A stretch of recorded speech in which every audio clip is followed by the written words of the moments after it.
Welcome back to another edition of Songs of the Ozarks, a project of the Ozarks Studies Institute, an ongoing initiative of the Missouri State University Libraries. My name is Emalee Flatness, and today's date is September 11th, 2023.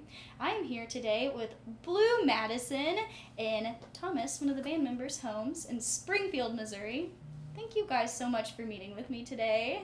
Thank you. Thanks for having us. Yeah, and so I'm so interested in the contents of this interview because I know nothing about your genre or type of music. Would you mind kind of explaining what your genre is?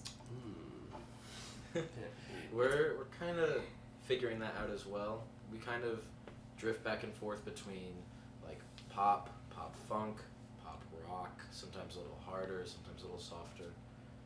Which isn't a bad thing, I don't think. It's yeah, for sure. It's kind of like anybody that walks up to listen to us at a show or something, they always have something to kind of like get on to. And that's something we're really proud of is like we have a song for everybody. It's very versatile.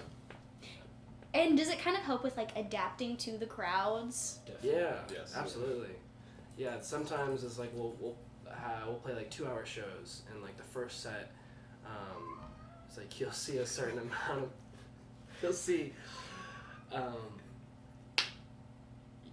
people won't be vibing with the first set as much as like the second set where there's like, I would say like having a diverse genre, I guess, whenever we do covers as well as our original music, because it's like we also can't figure out a genre to write in. It helps because it's like you can definitely tell that some people will come and they have more of a rock background, so it's like they like it whenever things get loud and they're kind of like in your face, but we also play stuff that's more laid back and like groovy. And people like to dance to that and stuff like that, so it definitely does help. You can tell, like, depending on where we're at in the set, like who's really enjoying it. Sweet. And is your demographic mostly young people or older people, would you say? I'd say we're mainly like 18 to 30, somewhere around there, because most of the places we play around here are at least 18 and up, and some of them are 21 and up, but because of that, we don't really get much of an older crowd, so it's like the college to recently out of college group. Okay. And are you all from here originally? So I am from here. Okay. I'm from the Ozark area. I went to Ozark High School, grew up there my entire life, and then I moved here pretty recently. I mean, I've always been just in the area, but yeah. Sweet. What about you, Dorian? I'm actually from New York City area, New Jersey. I grew up there most of my life until 17 when I moved to Branson because my parents wanted to retire there out of all places. And I started at MSU, and I met these guys at MSU. So, what has it been like? I mean, would you define this area as relatively rural in comparison to where you grew up? Yes, it's a lot less population dense, and there's a little bit less of a melting pot here. It's hard to find culturally diverse places out here if it's not near a city. Right. But it's still a place that's treated me well so far. Awesome. So far. Have you seen even a difference in, like, you know, coming to school in Springfield versus living in Branson? Coming to school in Springfield definitely has a lot more of open-mindedness, so to say. When you get more to the rural areas, I do feel a little bit of a pullback here and there. Then again, it could just speak it's my self-defense, you know.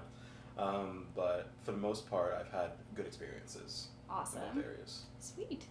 What about you, Thomas? I'm from the St. Louis area. I've grown up there my whole life. Same with our guitar player, Jackson. We're both from St. Louis and then met down here. Sweet. So, same with you. Does this feel more rural than St. Louis? Bit. Yeah. I like to think of St. Louis as a city, and then Springfield's like a town becoming a city, kind of like that in between. So it's definitely not as busy. The driving's a lot easier here than in St. Louis. Sweet. But like people-wise, it's definitely not quite as diverse as St. Louis, which I think you can say that for most of Missouri compared to St. Louis. But I've never had a bad experience here, which I think is fine with me. It's So all far, so fine. good. Yeah. So far, so good. So what has that lack of diversity kind of affected maybe where you guys play music? Have you ever seen any pushback from people here in Springfield listening to your music? I don't think we've ever had any pushback of what we play. There's always people who are like, play this song, or where it's like an older country song that we don't know. Yeah. And we're like, sorry, we don't know that song, and then they get upset and leave. Oh, But no. that could just be how many drinks they've had that night. Right, So. right, for sure. What sorts of venues have you guys been playing at here? All Bars. a lot of bars. All of the venues down South Street in downtown Springfield. Yeah. Sweet. So that's anywhere. That's The Hour House. the Hour House. both- Outland Odyssey. Yeah, Outland Ballroom, Odyssey Lounge, the Piano Bar, Ernie Biggs. I think I Oh, might have already cool. said that, but that's a lot of like our commercial gigs. There's also like a thriving like music scene, like house venues that they play shows all the time, and there's Gonna play Rock Bottom. there's like Rock Bottom. There's The Glacier. the Glacier. Yeah. There's a lot of ones that they pop up and then they go under, and then they pop up and they go under. Yeah, So we it's played like at the Hive. yeah, the Yeah. Hive, which was just across the way from here. Kind of like define a house concert for me. It's hot. Hot, Very rough hot. around the edges. But that's honestly what people come there for. Is like it's the rawest form of music possible, and it's people. Most of the time, it's going to be people that just formed a band and they just wrote it's all original music mostly. So it's normally in a basement or somebody's living room, and it's just energy. Yeah. Yes. Wow. We had talked earlier about like our style kind of ranges from like funk to rock, and we are like the softest group of all the other bands in the underground scene, and some of our stuff like reaches into that territory because we like playing that kind of stuff with those people. But Yeah. it's always like to have our foot in every bucket of water. Right. Yes. That's awesome. What types of people come to these house concerts? A lot of the college scene. Yeah, Sweet. it's a lot of college students, and then I've met a lot of high school students too. In the area, yeah. Yeah, Neat. like a lot of students from around the area go to these shows to get acquainted with the scene, so they can start their own band and then perform in the scene as well. Awesome. It is very inclusive. Very, very Yeah. inclusive. That's fantastic. And how did you guys meet each other and decide to form this band? Well, Gunnar and I met my first day of college at MSU. Everybody here is at least a year older than me, but I got down here for band camp with the drumline at Missouri State, and he was the very first person I saw because he's taller than everybody else. So I went up to him, and then from then on we kind of just had that connection because we were also in the same section. We were together every single day for several hours, and then I met Dorian through the Bear Mania pep band that plays at basketball games. I was playing drum set and he was playing bass, and Gunnar and I kind of had the idea of like, why don't we start something, because his roommate had a drum set at their house at the time, and they would all like jam out, and his roommate had his own band, and we were like, let's start something. This looks fun. Yeah. Like Yeah. Yeah, and then Jackson was in another group called Crunchy Honey, and they're still around, they're still playing. I think they're recording their album right now. Yes. But I think Gunnar knew him before the two of us knew him. Yeah. And he subbed for one of our gigs, and then we were like, can we keep him? Mm. And then he stuck with us. Nice. And you're all Missouri State students. yes. Awesome. What are your majors? I graduated, so I have a Nice. degree in electronic media production. So it's just all anything news related, anything videography, graphic design. It's very broad, but Awesome. Congrats. yes, thank you.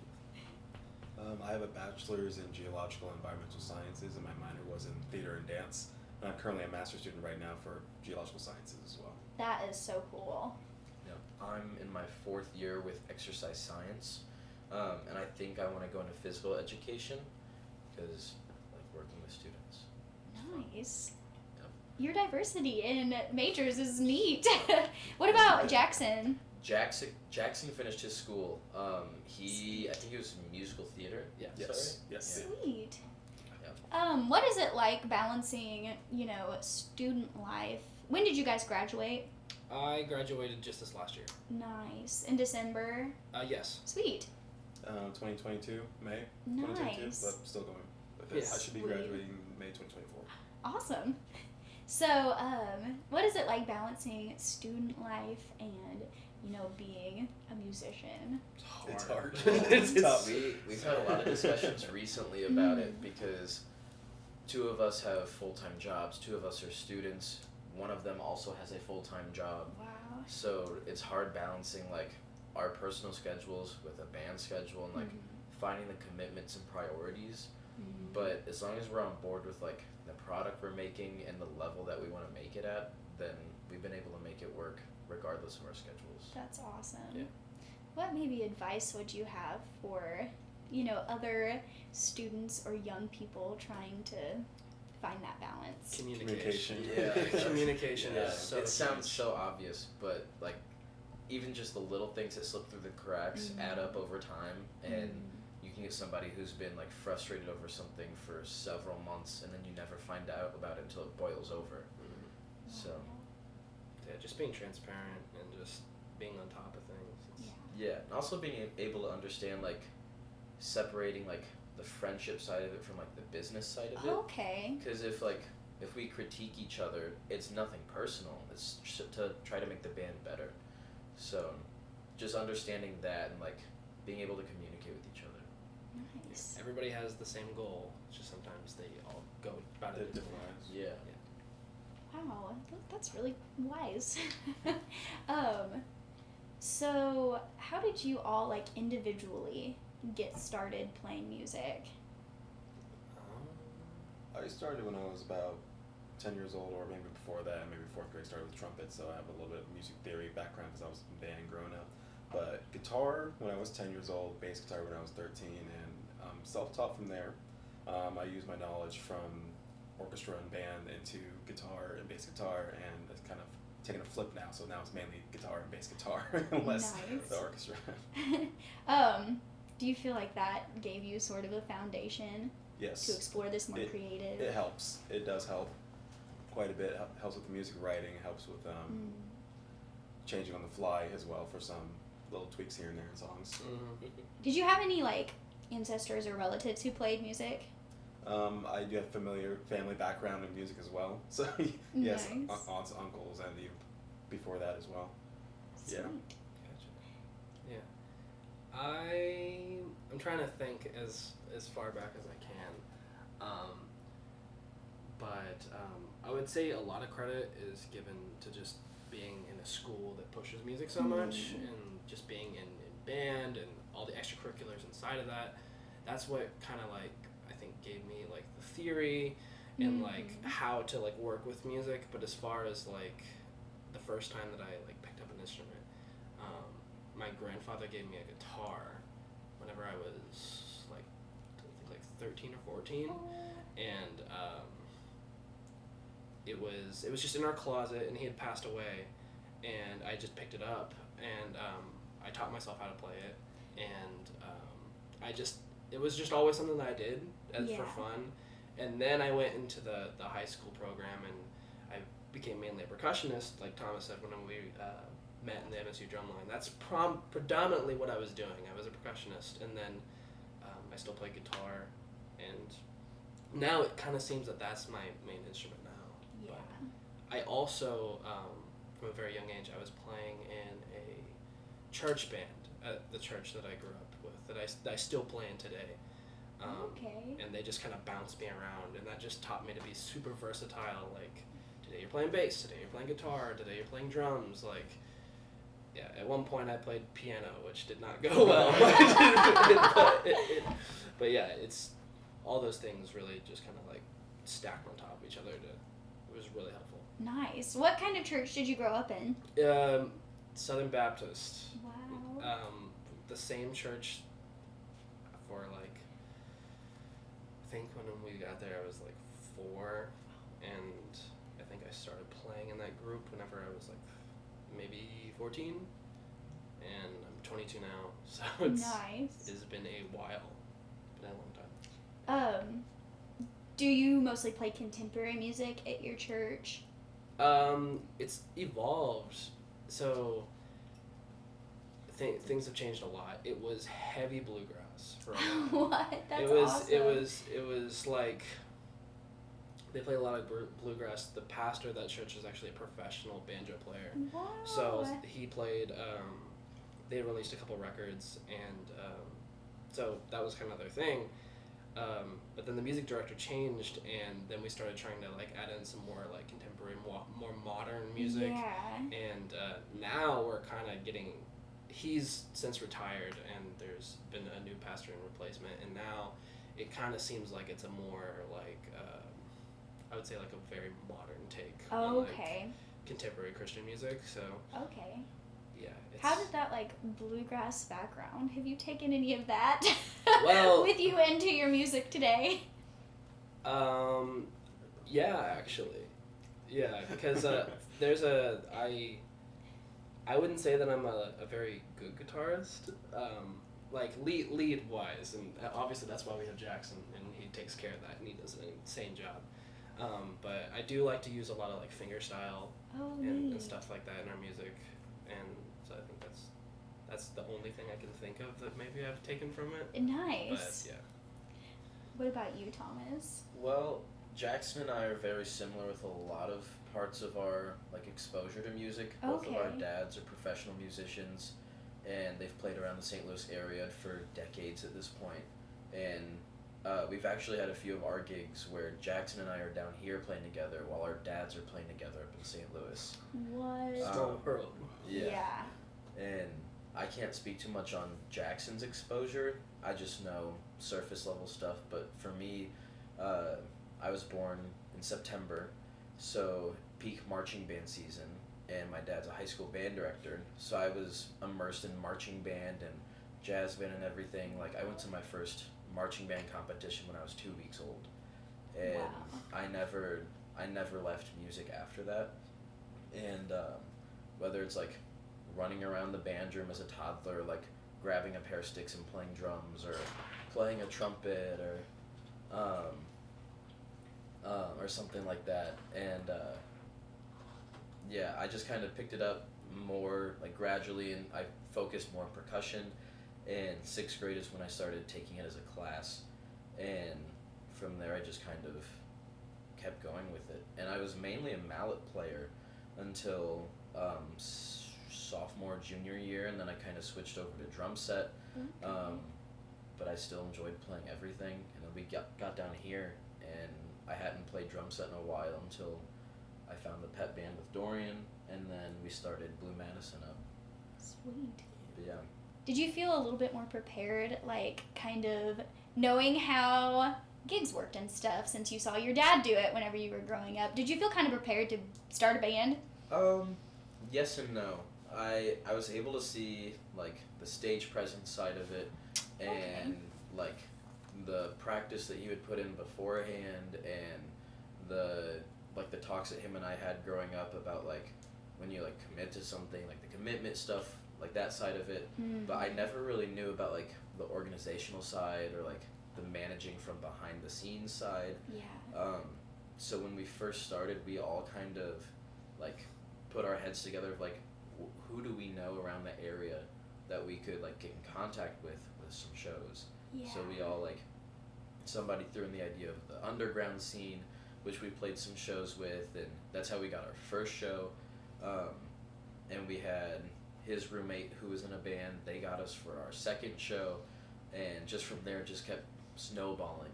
So it definitely helped knowing like the on stage and then like the practice side, but we kind of had to like learn off the dome for the behind the scenes like managerial side. Nice. Just get after it, because like a lot of people, if you just ask, like they'll be like, sure. Yeah, Thomas, that's how we got in touch with a lot of the places downtown, I spent a whole evening just like walking around all the bars downtown, and I was like, can I talk to somebody about live music? And now we've played almost all of the major like bars downtown that have live That's music. awesome. Just gotta ask. Did you have like a certain pitch, you know? Not really. It was just kind of copy paste. As soon as I would walk in, it was like, "Hi, I'm Thomas McFarland. I'm a student at Missouri State. I have a band, and we'd love to play here. Do you guys have live music, or would we be able to play here?" And then from there it would turn into like, "Oh, what kind of music do you play? Do you like require money to play here? Like, do we need to pay you?" And some places like pay us regardless, and we would do it for free because we just enjoy performing. Yeah. Some places pay us, some places don't. It doesn't really matter to us, truthfully. But a lot of those conversations were just like, sure, just let us know when you want to play and we'll get you on the schedule. That is awesome. And Dorian, you mentioned a minute ago that you grew up in church also and played in your church band. What kind of church did you go to? It was a non-denominational, but I think it was an evangelical free in New Jersey. I went for that one for when I was in middle school all the way through high school. And in middle school is when I started playing for the middle school service, is where all the, I guess, maybe 3rd or 4th through maybe 7th grade or 8th grade, they had 3 separate services, that one and a couple of the main ones. And then we usually play your usual contemporary music in that one, but also sometimes we throw in some punk rock Christian music as well, and that would really liven up the student. Didn't mean to make worship a party, but then it also making songs very memorable for the children as well, for the kids. That's awesome. That's cool. And then I moved to Branson. I want to have that experience again, and luckily I found a cool church at Woodland Hills Family Church. And through that, I met a lot of Branson performers that also perform there as well. Sweet. For the services, and I've been doing that for the past almost 5-6 years now. How would you describe like Branson culture? Wow. It's interesting. It is. I feel like Branson is a good place to represent Missouri as the show me state, because it is a huge place of tourist attraction. And as well, I believe the Chiefs just signed Branson to be their vacation destination, or in some sort of contract recently. Not entirely sure, but it's beautiful. Of course, I've seen it's not very culturally diverse, but there's a lot of people. There's a lot of certain small groups in there that also are very welcoming. I know a lot of people in certain theaters that are also very kind as well. Sight and Sound Theater, Clay Cooper's, the Big Family. I'm forgetting the name right now. Pierce Arrow. But there's a lot of cool different artists come to Branson and perform their art. One downscale though, I think Branson it may be going on the downscale a little bit because nobody kind of wants to go see the Beatles anymore or an Elvis remake. But it's a really cool place for you to grow in your arts, grow in your music, and meet other good connections. So do you think Branson is kind of changing, and adapting to?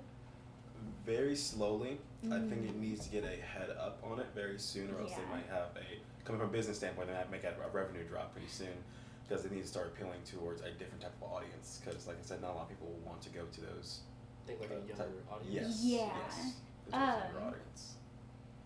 So, do you think Branson still has kind of a focus on that, like, hillbilly image? Yes, to a certain extent.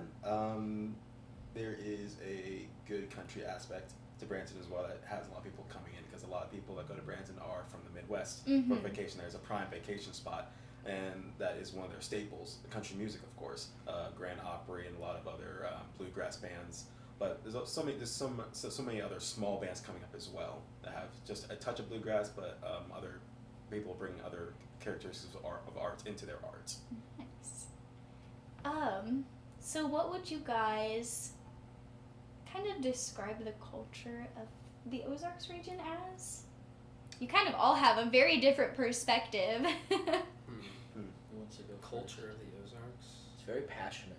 Yeah. Regardless of the topic or the beliefs or whatever matter it is, like they're very passionate about whatever it is, Okay. and whether it's a good thing or a bad thing, just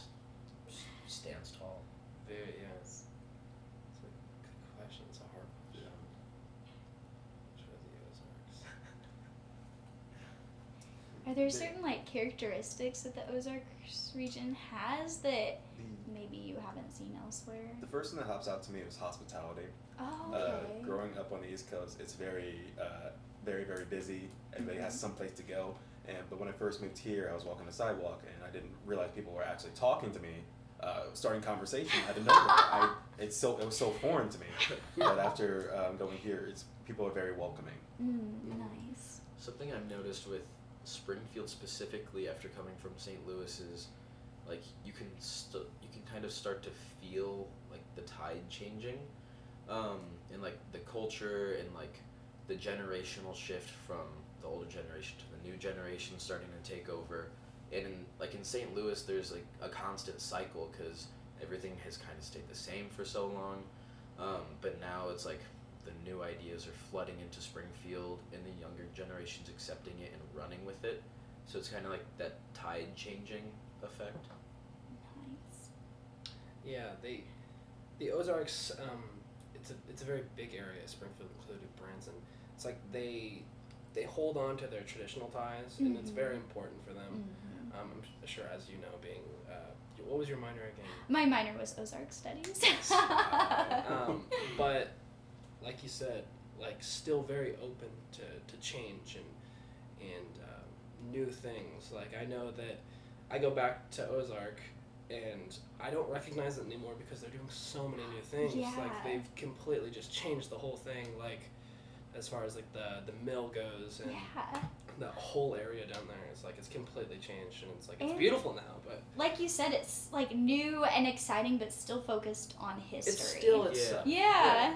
Absolutely, and I feel like that's just how it is for the entire area. Like Springfield's always changing. There's always something being built. All the surrounding towns. I didn't go to Nixa. I'm not. I went to Ozark, but I basically lived there, and it's the same thing for that town too. So it's like I have like both feet in like one town, but Nixa is like every town around it is growing still. So it's like. I don't know. That's all I know. And you guys are a great like representation of this new kind of music that's, there's so many venues now that are just for this modern type of music. So tell me, I know we covered this a little bit, but tell me more about like how playing here in Springfield or in the Ozarks, is different from playing in St. Louis. Have you guys had gigs in other cities besides St. Louis? Yeah. Oh, other Springfield. Not yet. Nice. We're working on it. Nice. The kind of like we mentioned earlier, like the age range of the crowd's a little different too. Springfield's much more of a college town than St. Louis is. Okay. So St. Louis, like the age range varies a whole lot more.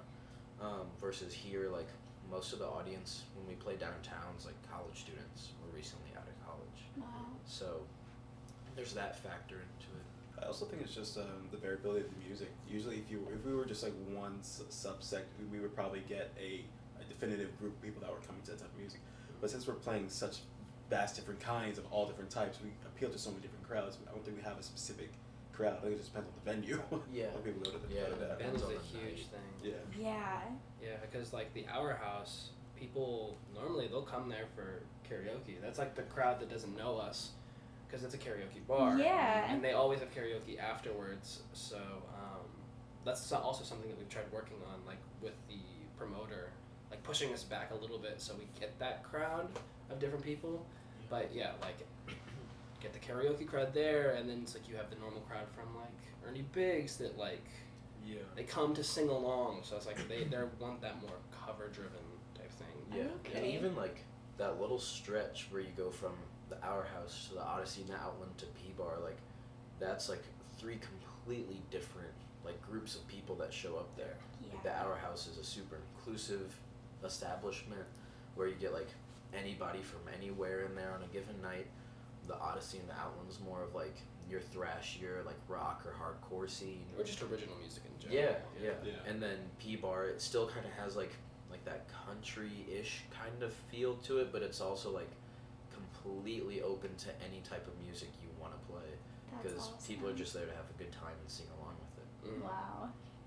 I am also just so intrigued by this house concert. The underground. Is that what it's called, the underground? Yeah. Don't say house concert, silly. Springfield Underground. Yeah. So is it like a chain of... It's kind of like, it's just all of the people, all the musicians in Springfield, they want a place where, because like obviously it's like there's so much planning that goes into like, okay, you want to play at, let's say like the Allen Ballroom. It's like, well, you have to pull this amount of people. There's so many variables you have to worry about. Okay. Like there's a lot of business in it. Whereas like the underground is just like, it's just music. Yeah, It doesn't matter how many people there are. There's not really any rules. It's like, of course it's like they're safe. Yes. And like there's a professionalism to it. Okay. But it's like, it's completely DIY. Like, How do people get invited to like come and watch you at these shows? you just know. Yeah, you just know somebody. If you know, you know. Yeah, we kind of got set up for our first show because they were planning this program with like 5 or 6 bands, and a couple of them had to drop out and couldn't do it anymore, and it was in this backyard. So then we got asked because we knew some people that knew that we had just started like playing together. So they're like, can you come up with like an hour's worth of music for the show in a couple weeks? Wow. And then from there, we played with some of the groups that are really big in the underground scene. And Cool. we got invited to like Rock Bottom, which is arguably like the largest underground house show scene in Springfield. And from there we met more people, and just like spirals and snowballs from there. But it's a lot. It's an outlet for people because Springfield's not huge, so there's not a lot of places to play on any given night, and a lot of these groups they might not fit into most of like the super tight tunnels that a lot of the places around Springfield try to fit you into. Okay. So it's kind of like you get to express yourself, you get to play your own music the way you want to play your music, and everybody there is just wanting to hear how you express your music. Wow. When did you guys start incorporating original music? Pretty quick. Our very first show we had an original song. Yeah. I had never written a song before, and the 2 weeks before, I wrote the first song, and I was like, can we play this? And that was, I think that was the first song that we had. But since then, it's like we've all been in the writing process. Do you do it together or individually most of the time? Normally we'll bring an idea and then we'll expand upon it. Yeah, it incorporates both. Like somebody will come up with like some lyrics or some chords, or like Dorian and I'll be like messing around in the basement and we come up with this cool groove with a bass line, and then keep playing that. Yeah, and then Gunnar and Jackson walk in and start playing something on guitar, and it starts individual and becomes group, or it starts group and then we take it apart to ourselves and then we bring it back together and something like that. But our second original song we wrote in like 3 hours the night before a show. Wow. Our second show, because one of the bands we got a FaceTime call and they were like, what was that original song you guys played? You need another by tomorrow. And we were like, He was okay. joking. Yeah. Pretty sure he was joking, but he was like, you better have one. Yeah, or else. Let's write one just in case. Yeah. So we wrote our second song in like 3 hours together, where we just like took a couple pre-existing ideas and then some influence from some other songs, which I feel like is how most songs are written. Yeah. But we just like took it and ran with it in a matter of hours. That's still one of my favorite ones that we do. Yeah. That's the one. That's the song that we usually close with because it's loud and in your face and everybody's jumping with it, and we have like a solo section where we all take turns taking a solo. And How nice. it's a lot of fun. Yes. What are like the topics of your songs that you write? Our current album that we're in the middle of recording. Oh, nice. So our album that we're recording right now has a lot to do with relationships and the good, the bad, and the ugly of it, the aftermath of it all.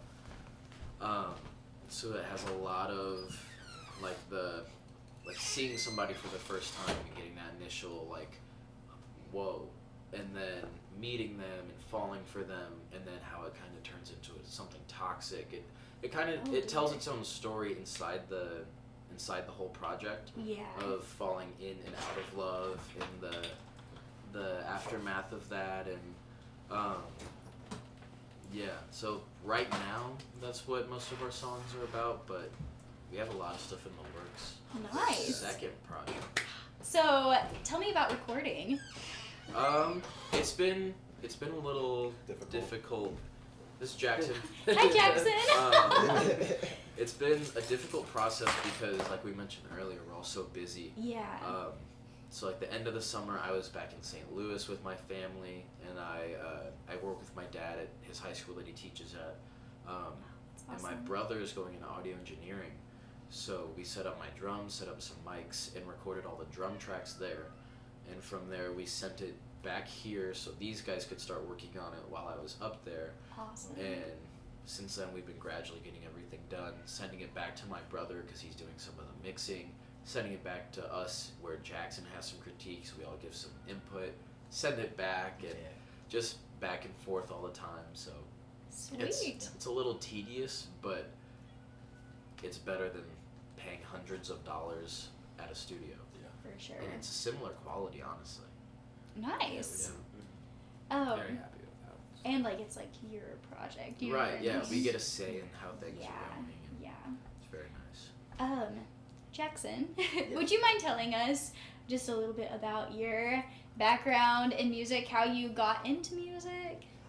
Yeah, so my dad's a professional musician and audio engineer, so I pretty much didn't have a choice. I was into it, and from a young age, before I can even remember, my dad was forcing me and my twin sister to take like piano lessons and stuff, and then that kind of just progressed. Did band throughout high school, did marching band for a year, and then I picked up the guitar on my own my junior year of high school. Sweet. And so once I came to Missouri State, I started wanting to be in bands, and then I subbed in for a former guitar player at one point, and then I kind of just stuck with the band ever since. Nice. Yeah.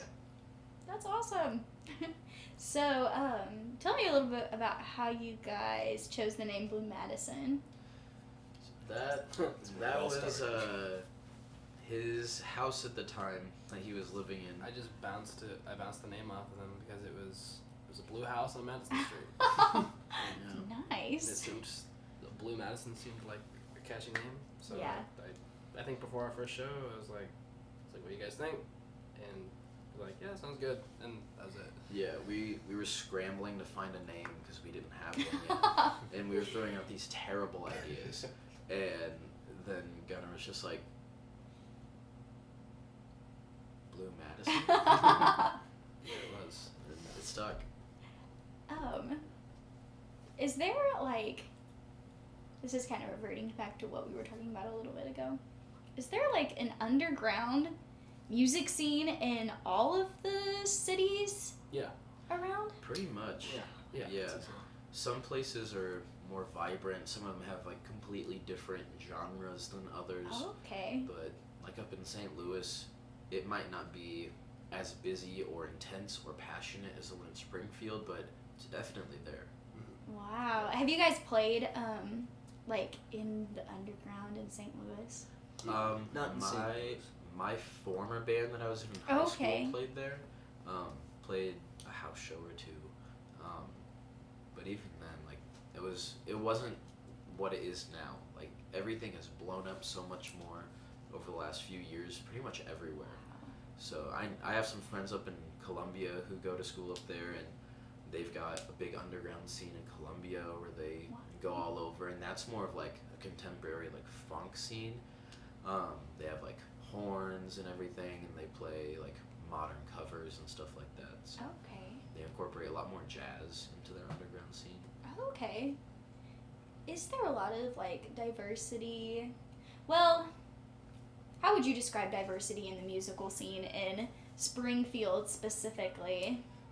I would say a lot of it has to do with like identity. I feel like, and this is something I've talked about before with like multiple different groups of friends. There's like a certain like energy in Springfield where there's a lot of people here that are like over the age of 50 that have more conservative traditional values, and then there's the youth in the area that has pretty much the exact opposite, ideology in terms of how they think and how they identify. And so I think a big part of the like diversity of the Springfield music scene is like everyone's so open to everyone expressing themselves however they best see fit. So it's like a super empowering scene to be in, because it doesn't matter if you're a punk band, metal band, pop band. There's going to be a place for you to play, and there's going to be people that like your music. That's fantastic. What's like the demographic of the bands that you guys play around in Springfield? Are they all young? You mainly like get you guys? like college age students, like the 18 to 24 range, and every now and then you get some like slightly above that age range, closer to 30. Yeah, like that. yeah, and those are usually the groups that like really like kicked off the scene down here. So they're like on the back end of it, watching what they created. So it's always cool to interact with them. The few shows that we've had in the underground scene, like there have been some older people that are like, oh, we've been around here for a long time. We love what's coming into the scene. Like we love what's being produced inside of it. This is great to see. So it's like a passing the torch almost. Yeah. That's awesome. Well, I think that's all the questions I have for you guys. Made it just in time. Is there anything else you guys would like to talk about? Guess just be on the lookout for our music. It's coming out soon. Super exciting. Oh, what are your plans for, after? Because are you graduated as well, Jackson? Yeah. Nice. And remind me of your major. I was an acting major.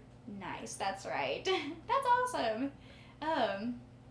What are all of your plans? I'm curious, individually and as a band, after Thomas has graduated and everyone is, into the workforce, or however you'd like to describe it. We've started to have those talks because we're getting to his last year in grad school. Wow. I'm almost done with my undergrad. We've talked about possibly relocating, going to somewhere like St. Louis where we already have ties, where we've already played before, or somewhere completely new, or if we want to continue with the project, and we all want to like hang on to this as long as we can, and whatever happens from there, then that's what's meant to be. But I think we'd all like to stick with each other for a while. Yeah. Definitely. I'm pretty content on continuing to do music and moving anywhere I need to push that. Nice. I visited Nashville and places in Texas and stuff like that.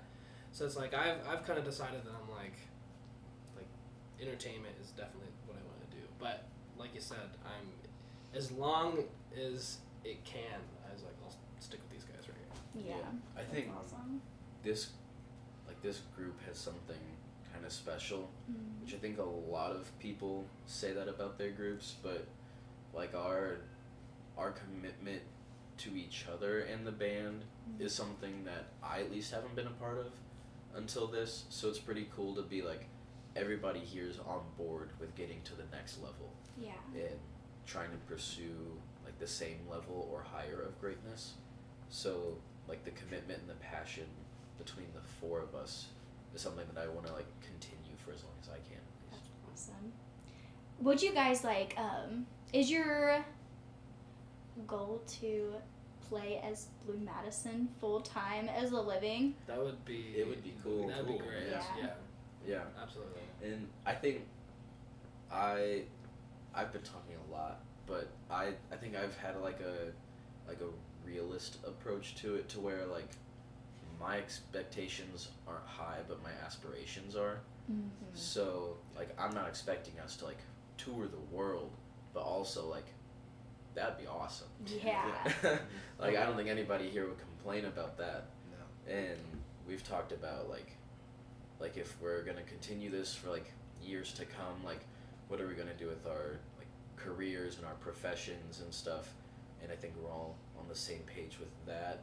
So yeah, I think we've got some stuff cooking. Yeah, Nice. definitely. What are you all pursuing individually right now? It's pretty much just Like since music. you've It's- graduated? I Oh, mean, that's like, awesome.